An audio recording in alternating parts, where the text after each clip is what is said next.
Petit résumé sur les carences alimentaires après ce que nous venons de lire ensemble. Ce qu'il faut retenir, c'est qu'il existe deux types de carences. Il y a les carences globales et les carences spécifiques.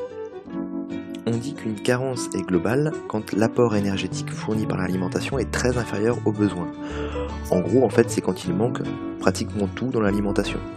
Il manquera donc les macronutriments, rappelez-vous, les grandes familles de molécules, protides, lipides, glucides, et également les micronutriments, à savoir les sels minéraux et les vitamines.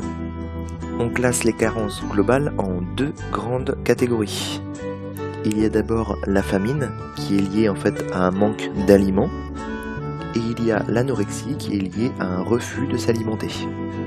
Petit mot sur la famine, elle est combattue par des programmes de développement afin d'améliorer la production agricole et la santé des populations. Dans le monde, 925 millions de personnes souffrent de la faim et 25 000 personnes meurent de faim chaque jour dans le monde, ce qui équivaut à une personne qui meurt toutes les 3 secondes et demie. En France, il faut savoir qu'il y a quand même 2 millions de personnes qui sont mal nourries. On dit qu'une carence est spécifique lorsqu'il manque un type d'aliment particulier, donc soit macronutriments, soit micronutriments. Une pathologie que vous devez retenir dans les carences spécifiques est le kwashiorkor. Cela correspond à une carence en protéines animales.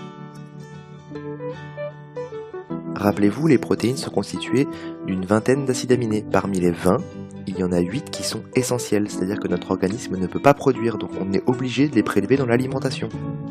Donc au final, le kwashiorkor, c'est une carence en protéines animales et plus spécifiquement une carence en acides aminés indispensables.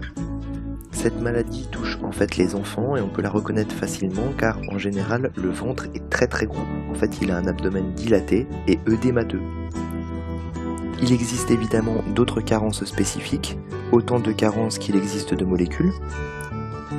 Ce que vous devez retenir, c'est qu'il y a des carences en vitamines, par exemple la carence en vitamine D amène au rachitisme.